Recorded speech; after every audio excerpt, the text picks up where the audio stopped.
Shri Venkateswara gold తాకట్టులో ఉన్న మీ బంగారాన్ని విడిపించి కొనబడును.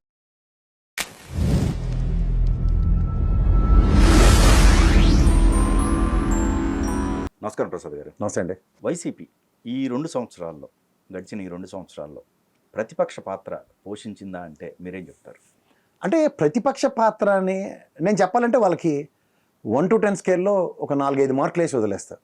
పాస్ మార్కులు వేసి పక్కపోమంటాం అంతే. ఎందుకంటే ఇప్పుడు మీకు ఒకటి చెప్తా, నేను ప్రతిసారి చెప్తూ ఉంటాను, కమ్యూనిస్ట్ పార్టీలు మన చిన్నప్పుడు పెట్రోల్ డీజిల్ రేట్లు పెరగగానే పెట్రోల్ బంకుల దగ్గర నిరంతరం నిరసన కార్యక్రమాల్లో సాయంత్రం ఒక 10 పైసలు తగ్గించి ఇంటికి వెళ్ళేవారు వాళ్ళు. ఇక్కడ ట్రూఅప్ ఛార్జీలు, రైతుల వెతలు, నెక్స్ట్ మీరు ఏ సమస్య అయినా తీసుకుని ప్రజల్లోకి ఓ రోజు వస్తారు. ప్రజల్లోకి వచ్చి మొత్తం రాష్ట్రం అంతా కలిగి తిరిగి నెక్స్ట్ డే సభకు నమస్కారం. ఈ సభకు నమస్కారంతో ఏమవుతుంది? ఇప్పుడు మెడికల్ కాలేజీకి సంబంధించిన అంశంలో 1 కోటి సంతకాలు సేకరించి ఆ గవర్నర్ యదాన పెట్టారు. అక్కడ కాగితాలు తీసుకుని పోయాడు. రేపు చంద్రబాబు గారు మళ్ళీ డెసిషన్ తీసుకుంటే మళ్ళీ రెడ్డి వచ్చాడు మొదలెట్టండి, మళ్ళీ ఉద్యమం స్టార్ట్ చేస్తారా? లేదుగా, ఆల్రెడీ జగన్ గారు కానీ మా కేటగిరీ వాళ్ళు కూడా బిడ్ వేయడానికి భయపడ్డారు అని చెప్పేసి ఇప్పుడు అవన్నీ సార్ బిడ్ వేయడానికి భయం పడ్డారు. నిజమే, ఎవడో వేయలేదు. ఇప్పుడు చంద్రబాబు గారు మళ్ళీ పిలిచి విదేశీ ఇన్వెస్టర్స్ని తీసుకొచ్చి ఇందులో ఇన్వెస్ట్ చేయండి అంటారు. ఫారెన్ పాలసీ నోడని కాంట్రాడిక్ట్ చేయగలరా? అప్పుడు లా ఇక్కడ వర్తిస్తుంది కదా. ఏ లా అయినా వర్తించినవాడు సార్. ఇవాళ మనకి గ్లోబలైజేషన్లో ఒక ఇన్వెస్టర్, ఫారెన్ ఇన్వెస్టర్ వచ్చి నేను మెడికల్ కాలేజీలో ఇన్వెస్ట్ చేస్తాను, రీవ్యాంప్ చేస్తాను చెప్పారు కదా ఆయన. నేను రాగానే వెంటనే జైల్లో పెడతాను. ఆ తర్వాత విషయం అండి, ఎవడెవడ జైల్లో పెడితే ఎవడనుకుంటాడు. మరి ఎల్జీ పాలిమర్స్ ఎందుకు పెట్టలేపారు? కోటి ఇచ్చారు. కోటి కాంపన్సేషన్. మీరు నేను ఒకటి అడిగితే మీరు కోటలో చూడండి, పప్పు ఉందంటే ఉప్పు ఉందని చెప్తారు సమాధానం. ఇక్కడ ఫస్ట్ నేను అడుగుతుంది అరెస్ట్లు. అదే బ్యాలెన్స్ అండి, వాళ్ళు చేస్తుంది అదే కదా, న్యాయం చేసామనేది. అరెస్ట్ చెప్తున్నారు మీరు, నేను అరెస్ట్ గురించి చెప్తున్నా. కోటి కాంపన్సేషన్ సెకండరీ థింగ్ సార్. కోటి కాంపన్సేషన్ చనిపోయిన వాడికి ఇవ్వడం గవర్నమెంట్ పరంగా హక్కు, వాళ్ళతో పిండి ఇప్పించారు. కానీ ఇక్కడ జరుగుతుంది ఏంటి, what you need to do అన్న దాని మీద ప్రాపర్ యాక్షన్ ఏదంటాను.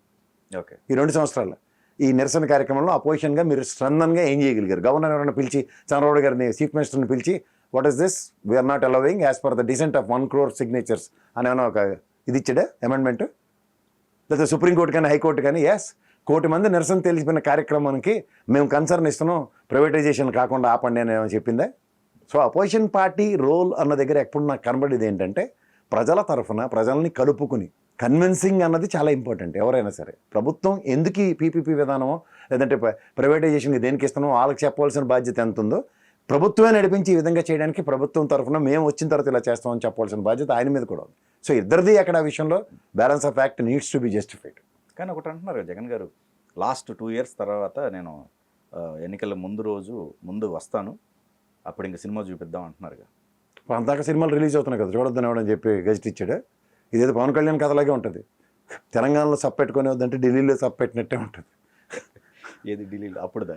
ఇప్పుడుది, నిన్నది. ఓకే.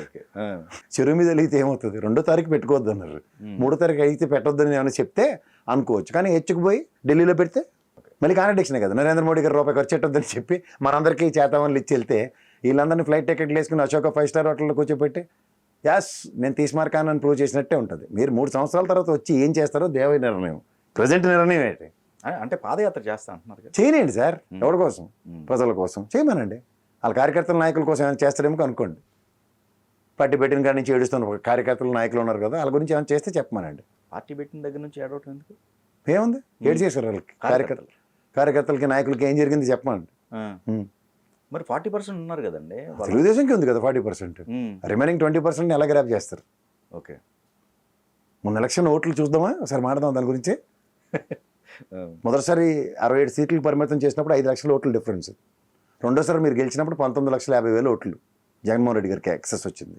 ఆ 19,50,000 ఓట్లలో పవన్ కళ్యాణ్ సొంత వేతనం ఎలగబెట్టి నిలబడినందుకు 17 లక్షల చిల్లర, దమ్మిడికి పనికిరాని బీజేపీ వాడికి 2 లక్షల చిల్లర, ఈ 2 కలిపితే 19,50,000 ఇక్కడ వేసేసారు కూటమి అని చెప్పినందుకు. ఓకే, అదే అనుకుంటున్నారు ఇప్పుడు ఈసారి జరిగింది. ఈసారి ఓటు వాళ్ళకి వీళ్ళకి 40% ఉన్న ఓటు పరంగా 54 లక్షల ఓట్లు డిఫరెన్స్. ఇప్పుడు నెక్స్ట్ వచ్చే 24 ఎలక్షన్లో ఓకే కూటమికిను వైఎస్ఆర్సీపీకి ఓకే 40 లక్షల ఓట్లు తొలగించబడ్డాయి ఎలక్షన్స్ ముందు. ఎస్ఐఆర్ కూడా లేదు అప్పుడు. ఎస్ఐఆర్ దేశవ్యాప్తంగా 19.5 కోట్ల ఓట్లు ఎత్తేస్తున్నారు. సో ఈ ప్రాస్పెక్టివ్లో బూత్ కమిటీలు చాలా ఇంపార్టెంట్. బూత్ కమిటీ ఏజెంట్లు అంటారు. 46,000 చిల్లర ఉన్నారు, 46,800 బూతులు ఉంటే 46,000 కన్నా ఎక్సెస్ ఉన్నారు తెలుగుదేశానికి.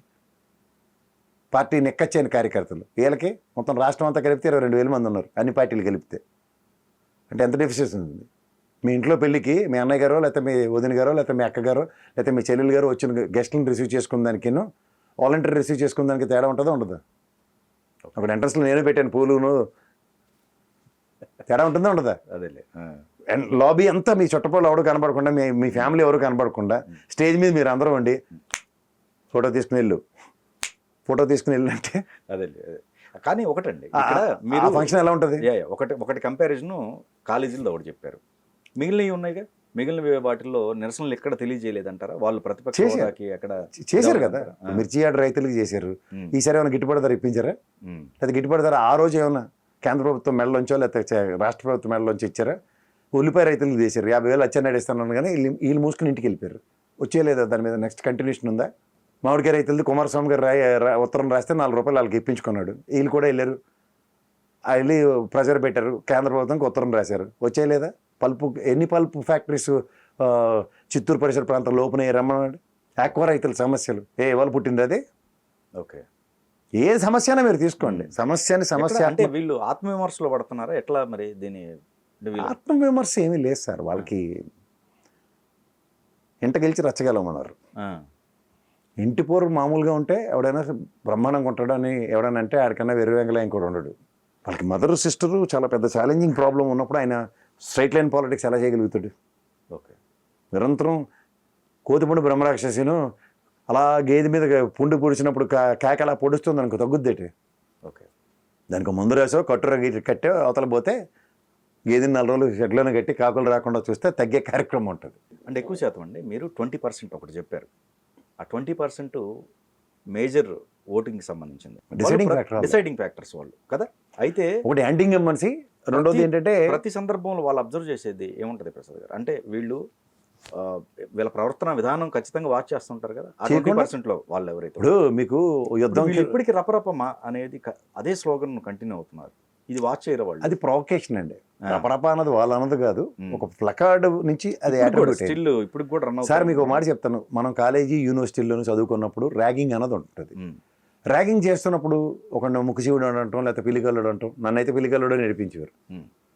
దాని కంటిన్యూషన్ ఇవాళ ఒక పీరియడ్ ఆఫ్ టైం ఇవాళ కేఎస్ ప్రసాద్ అనే పిలుస్తున్నారు, నన్ను పిలికల్లుడు అని పిలిచిన మా బ్యాచ్ అంతా కూడా. ఎగ్జాంపుల్ చెప్తాను, మరీ క్లోజ్ ఫ్రెండ్స్ ఉంటారు, ఎల్కేజీ నుంచి చదువుకున్న బ్యాచ్ ఒకటి ఉంటుంది, వాళ్ళైతే రే పిలిగా అంటూ ఉంటారు. ఎగ్జాంపుల్ చెప్తున్నాను మీకు. కానీ నన్ను వాళ్ళు అన్నదానికి మిగిలిన అన్నదానికి తేడా ఉంటుందా ఉండదా? ఇక్కడ ఒక ప్రొవకేషన్ అనే ట్రాప్లో ప్రతిసారి పడి రపరపగా ఎక్స్ప్లెనేషన్ ఇచ్చుకుంటున్నారు అనుకోండి. ఓకే, వాళ్ళ కార్యకర్తల వరకు ఇది ఓకే, ఆ స్లోగన్ నో డౌట్. స్లోగన్ ఏం కాదు, స్లోగన్ చేస్తున్నారు. స్లోగన్ చేస్తున్నప్పుడు స్లోగన్ అనే ట్రాప్లో పడితే ఇప్పుడు మీరు ఒకళ్ళైనా ట్రాప్ వేయగలరు. ట్రాప్కి అవుట్కమ్ ఎలా ఇచ్చారు? పవన్ కళ్యాణ్ని ప్రొవోకేట్ చేశారు, చేసినప్పుడు ఏమైంది?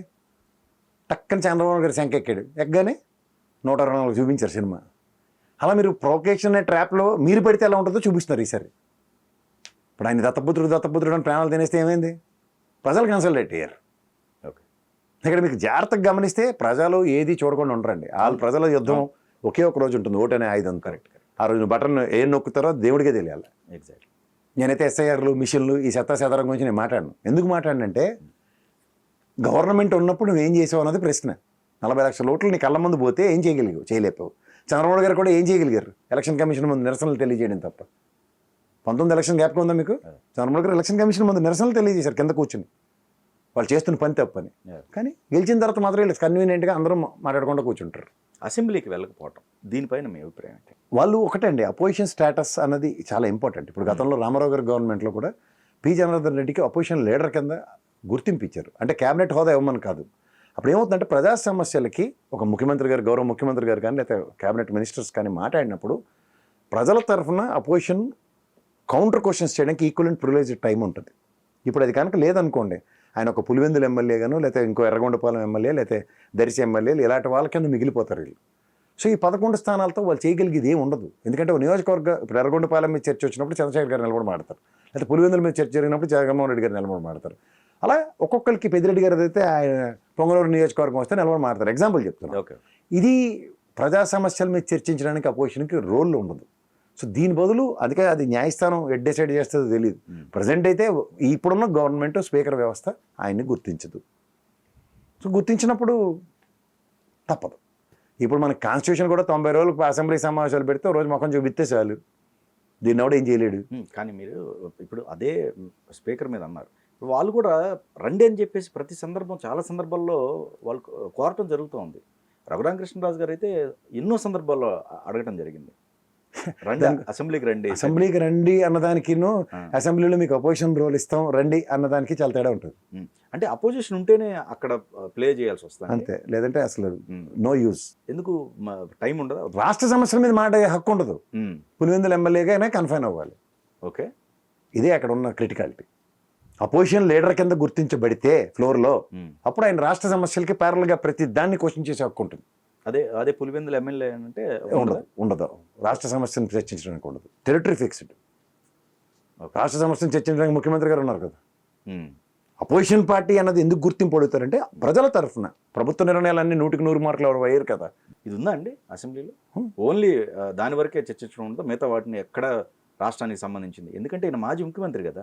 అవన్నీ యాడెడ్ లైన్స్. ఇప్పుడు వాళ్ళ సినిమాలో బ్రహ్మానందం గారు పద్మశ్రీ అని పెట్టుకుంటాడు, నేను పెట్టుకున్నాను అంటాడు. అది గవర్నమెంట్ ఆఫ్ రాష్ట్రపతి గారి చేతుల మీద పద్మశ్రీ ఇచ్చినట్ట, దానికి దీనికి తేడా ఉందా లేదా?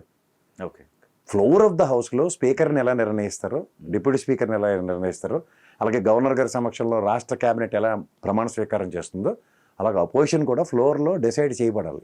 అపోజిషన్ కింద గుర్తింపు ఇవ్వాలి. గుర్తింపు ఇచ్చిన తర్వాత ఆ ఫ్లోర్ లీడర్ కింద జస్టిఫై అయినప్పుడు క్యాబినెట్ హోదా వస్తుంది. క్యాబినెట్ హోదా వచ్చిన వాడికి ప్రివిలేజ్డ్ టైం ఉంటుంది. కానీ ఇది ప్రజలు తీసుకున్న నిర్ణయం కదండి. దీన్ని ప్రజలు ఏ నిర్ణయం తీసుకోరండి. ఒక పులివెందుల నుంచి జగన్మోహన్ రెడ్డి గారు ఒక్కళ్ళు నిలబడినా గెలిచినా, ఎందుకు మహానుభావుడు వాజ్పేయి గారు, అద్వానీ గారు ఇద్దరు గెలిచారు. అవును, మరి వాళ్ళకి అపోజిషన్ స్టేటస్ లేదని ఎలా మాట్లాడగలరు మీరు? ప్రజల తరఫున నిలబడి మాట్లాడడానికి ఫ్లోర్ డిసైడ్ చేస్తుంది. That one need to convince. అది చేయకుండా మనం అన్నప్పుడు ఫ్లోర్ కన్విన్స్ కాలేదు. నేనేం చేయగలుగుతాను? ఇందులో ప్రజలు కాదు. ఓకే, ప్రజలు నిర్ణయించారు మిమ్మల్ని శిక్ష ఇద్దాం, 11 స్థానాలు ఇద్దాం అని. That's it. కానీ అక్కడ నుంచి ఆ 11 స్థానాలకి శాంచుటీని జస్టిఫై చేయవలసింది ఫ్లోర్. అది గౌరవ స్పీకర్ గారు, నేను మీరు కాదు. Constitution is very clear. ఒక్కడు గెలిచినా వాడిని అపోజిషన్ కింద కన్సిడర్ చేయమనే కాన్స్టిట్యూషన్ ఉంది తప్ప దానికి ఏ నెంబర్ ఇవ్వలేదు. అది జగన్మోహన్ రెడ్డి గారు మాట్లాడారు, ఇంకో ఇద్దరు లైన్ లాక్కుంటే నీకు అపోజిషన్ పోతుందని చంద్రబాబు గారిని ఛాలెంజ్ చేసింది ప్రెసిడెంట్ కాదు. అది ఇది తెలుసుకుంటే చాలా ఈజీ, కానీ అది జరగని పని. ఓకే, సో హ్యూమిలియేషన్స్ మీద జరుగుతున్న పాలిటిక్స్లో కన్సిడరేషన్స్ ఉంటాయని నేనైతే అనుకోవట్లేదు. మీరు ఇచ్చిన మార్కుల్లో 4 ఇచ్చారండి. సో 4లో ఇంతే, మిగతా 6 అవుట్ ఆఫ్ 10 నేను చెప్పేది. ఇప్పుడు సమస్య అని వేలెత్తి చూపించిపోవడం కాదు కదా. సమస్యని వేలెత్తి చూపించిన అంబేద్కర్ గారి విగ్రహాలు ఉన్నాయి మాకు, అవి ఆదర్శం మాకు. సమస్య నువ్వు కూడా అపోజిషన్లో ఇలా వేలెత్తి చూపించడం కాకుండా సమస్యకి సొల్యూషన్ ప్రాస్పెక్ట్లో ప్రభుత్వం మీద నీ ప్రెజర్ ఎక్కడ పెడుతున్నావు? ఓకే, ప్రెజర్కి అవుట్కమ్ ఏది? ఓకే, డెసిషన్ స్టాల్డ్ అన్నది అపోజిషన్ సక్సెస్ ఇస్తుంది. అంటే మేజర్గా ఇక్కడ ఈయన అనుకున్నది, మనం ఇంతకుముందు కూడా మనం చర్చించుకున్నాం, లాస్ట్లో అంటే ప్రజలకు గుర్తుండవు రీసెంట్ ఇంత అక్కర్లేదు, ఇవన్నీ గుర్తుండవు ప్రజలకి. లాస్ట్ లో ఎందుకు గుర్తుండవు సార్? అందుకే 1 year నేను పాదయాత్ర అలా కదండి, ఎందుకు గుర్తుండవు? ఇప్పుడు ప్రజలకి గుర్తు లేకపోతే జగన్మోహన్ రెడ్డి గారి సిద్ధం సభలకు వచ్చిన వాళ్ళందరూ ఈ మేనిఫెస్టో ప్రకారం వీళ్ళు చేస్తే ఎంత తప్పు అవుతుంది, ఇప్పుడు నేను చేసి దానికి ఏం అవ్వదు, నేను చేయగలను చెప్తున్నప్పుడు కన్విన్స్ అవ్వాలి. కానీ అదేంటండి అనే అటుపక్క ఓటేస్తారా? ప్రజలు ఇప్పుడు 5 సంవత్సరాల నుంచి డిసైడ్ అయిపోయి ఉన్నారు. ఒక సెట్ ఆఫ్ పాలనని ఒక గ్రూవ్స్లో లేకుండా అది అవుట్ ఆఫ్ ద గ్రూవ్ తిరుగుతుంది అనుకోండి, ఆ మిషన్ సౌండ్ రీడ్ చేయకుండా ప్రజలు ఉన్నారని ఆ భ్రమంలో ఉంటే ఇలాగే మిగులుతారు లాస్ట్కి. ప్రభుత్వ వ్యతిరేకతని 24/7 రీడ్ చేయగలిగే నేపథ్యం అధినాయకుడికి ఉండాలి. ఓకే, ఈ చంద్రబాబు గారికి కూడా దాంట్లో ఎక్స్క్యూజ్ ఏం లేదు. 23 స్థానాలకు పరిమితం అయ్యారు ఆయన. మీరు జాగ్రత్తగా గమనిస్తే ఆయన స్టేచర్కి 23కి పరిమితం అవడం అంటే అది కూడా ఒక గుడ్ గవర్నెన్స్ ప్రాస్పెక్ట్లో అమరావతి రైతులు అన్న దగ్గర మీరు విజయవాడ గుంటూరు ఎవరేసారు రోడ్ లైన్కి? అక్కడ జనసేన అనేది కూడా ఒకటి ఉంది. అప్పుడు ఆ టైంకి ఏముంది సార్ జనసేన? ఏముంది? అది జనసేనకి చంద్రబాబు నాయుడు గారు అనే ఆచ్ఛేదం లేకపోతే అది దిక్కుదివం లేదు. లేదండి, ఇప్పుడు మీరు లేదని ఎలివేట్ చేసుకోండి. మీరు నేను ఒకటే చెప్తాను సార్, ఇవాళ వాళ్ళు గెలిచిన 21 మీకు అర్థమవుతుంది. ఒక విద్యార్థికి 34 మార్కులు వచ్చాయండి, ఇంకొక మార్కు రావాలి.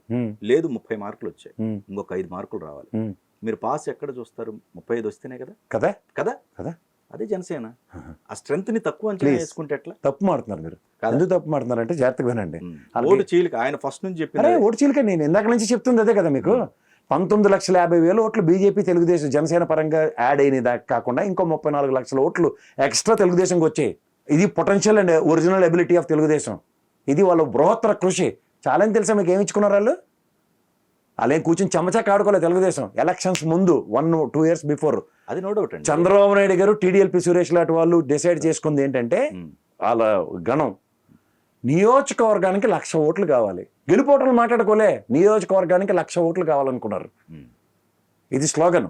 అప్పుడు ఏమైంది తెలుసా సార్, రాయలసీమలో నేను ఎన్నో డిబేట్లో మాట వాళ్ళ జీవితంలో గెలవలేదు, ఎప్పుడూ గెలవలేదు రాయలసీమలో, మహా అయితే 3-4 స్థానాలు ప్రభావితం చేశారన్నది మీరు నేను can you recollect our earlier debates. అక్కడ ఓటు బ్యాంక్ ఎప్పుడు 30-34% స్థిరంగా తెలుగుదేశంకి ఉండేది, ఓడిపోయేవారు. మీరు చెప్పిన ఆ స్లోగను జగన్మోహన్ రెడ్డికి వర్తించలే, పవన్ కళ్యాణ్కి వర్తించలే, Chandrababu Naidu pulled the socks. 1,00,000 ఓట్ల అన్న కాన్సెప్ట్లో మీరు చెప్పిన 1 మార్క్ వస్తే పాస్ అవుతుంది అన్నారు చూడండి, 1,00,000 ఓట్ల కాన్సెప్ట్తో మొత్తం రాయలసీమ అంతాను గుండొత్తేసారు, ఇంక్లూడింగ్ చిత్తూరు. కొన్ని నియోజకవర్గాలు అన్ని కాదు, ఎన్ని కొన్ని నియోజకవర్గాలు ఏవైతే ఉన్నాయో మనకి మన ఉభయ గోదావరి జిల్లా ఇప్పుడు ఇక్కడ అక్కడికి వస్తే తప్ప మిగిలిన అన్ని చోట్ల కాదు. అక్కడ కూడా మళ్ళీ క్రెడిట్ మళ్ళీ జగన్మోహన్ రెడ్డి గారికి. ఎలా ఉప్పు నిప్పులో ఉండే కాపు చౌదరి సామాజిక వర్గాలు ఏకతాటి మీద తీసుకొచ్చింది ప్రెషర్ పెట్టి, మేము చంపేస్తామని భయంకి వాళ్ళు కన్సాలిడేట్ అయ్యారు. ఈ కన్సాలిడేషన్ కూడా మీకు మళ్ళీ నేను చెప్తా, ఓటు పర్సెంటేజ్ తెద్దాం. 5.64 ఓటు పర్సెంట్ ఉంది జనసేనకి మొత్తం రాష్ట్ర వ్యాప్తంగా. వాళ్ళకి పడిన ఓట్లు కూడా చూసుకోండి ఒకసారి. ఇవాళ మీరు తెలుగుదేశం అనే దగ్గర 21 స్థానాలు సక్సెస్ రేట్ చూపిస్తున్నారు చూడండి. పవన్ కళ్యాణ్ గారు గెలడానికి కారణం పిఠాపురం వర్మ త్యాగం. అలా పరవశించిపోయి నాదెండ్ల మనోహర్ ఉంటాడు చూడండి, ఎప్పుడు తన్మయత్వంతో ఉంటాడు పవన్ కళ్యాణ్ చూసుకుంటూ, ఆయన గెలవడానికి ఆలపాటి రాజా గారి త్యాగం. అవునండి, కూటమి అంటేనే అది కదండి. ఆ కూటమి అంటే ఏళ్ళ త్యాగాలు మాట్లాడండి. అలా రూపానంద రెడ్డి అవునా చూసుకోమంటే అలా విప్పు బట్టలు చూపిస్తున్న విప్పు. అక్కడ 3 స్థానాలు ఎవరు, మా యనమల రామకృష్ణ గారు సరే కానీ అన్నప్పుడు విజయ్ గెలుపు. వాళ్ళలో గెలిచిన ఏకైక యోధుడు అంటే నల్లజర్ల ఏలూరు పరిసర ప్రాంతాల నుంచి గెలిచిన బొల్లిశెట్టి శ్రీనివాస్ గారు ఒక్కలే. మిగిలిన వాళ్ళంతా 13 మంది బార్టర్ సిస్టంలో ఇచ్చిన తెలుగుదేశం కాపు నాయకులు. నేను ఇప్పుడు చెప్పిన సోకాల్ నేమ్స్, రూపానంద రెడ్డి గారి క్యాండిడేట్ విప్పు, నెక్స్ట్ పవన్ కళ్యాణ్ గారికి వర్మ గారి త్యాగం. ఇలా మీరు ఎన్ని చూసుకున్నా ఒకే ఒక్కడు అక్కడ అనకాపల్లి నుంచి గెలిచిన ఆయన కాంగ్రెస్ ఆయన కొంతల రామకృష్ణ గారు. వీళ్ళు తప్ప ఇంకెవరైనా కాపాడండి 21లో 2 ఒరిజినల్ జనసేన. ఏ నాయకుడిని కూడా తీసేశారు మీరు. వర్మ గారు లేకపోతే ఆయనోడు. అది కూటమిలో భాగమే కదండి. భాగం అన్నది వేరు, ఒకటి త్యాగం వేరు. త్యాగం అవుట్కమ్ ఏదైనా ఒక చోట ఒకళ్ళు త్యాగం చేస్తున్నారంటే అదే కదా ఎవరి కోసం. కూటమి సంబంధం. మరి ఆలపాటి రాజా గారికి ఎమ్మెల్సీ వచ్చింది, మరి వర్మ గారికి ఎందుకు రాలే? వర్మ గారి అక్కడున్న ఇంటర్నల్ భేద. మీకు ఇంకో ఎంటైర్ స్టేట్ మీద మొగాడు అంటే వర్మ. ఎందుకు తెలుసా? ఇండిపెండెంట్గా గెలిచిన యోధుడు. ఈ రోజుల్లో రాజకీయాల్లో ఇండిపెండెంట్గా గెలడం అంటే నియోజకవర్గం మీద ఎంత పట్టుంటే గెలుస్తారు. ఇవాళ మీకు మళ్ళీ చెప్తున్నాను, దగ్గర తీసిన జనసేనకి తెలుగుదేశం ఆచ్చేతనిస్తే ఇవాళ మాటలు లేదే, పరిమితం ఎక్కడ అందరికీ తెలుసు. ఓటు బ్యాంక్ ఈ రోజుకి కూడా డబల్ డిజిట్ లేదు. ఇంత చెప్తుంది దగ్గర, ఇంత సక్సెస్ 21% దగ్గర వాళ్ళ Janasena vote bank election commission release చేసిన దాంట్లో 6% దరిదాపుల్లో ఉన్నారు అంతే. అండ్ ఇది వాళ్ళ 2014 నుంచి 12 years వాళ్ళ ప్రస్థానంలో డబల్ డిజిట్కి రాని పార్టీ అది. ఇది ఓటు పరంగా. ఇవి ఇప్పుడు కాదు సార్, నెక్స్ట్ ఎలక్షన్స్ తర్వాత జరగబోయే రాజకీయ పరిణామాల్లో వీళ్ళ ఒరిజినల్ అబిలిటీ అండ్ పొటెన్షియల్స్ ప్రజలకి కొట్టేసినట్టు అర్థమవుతాయి. రికగ్నైజ్డా నాన్ రికగ్నైజ్డ్ పార్టీస్ కింద ఎప్పుడైతే చలామణి కాపాడుతారో అప్పుడు తెలిస్తే వీళ్ళ పొటెన్షియల్స్.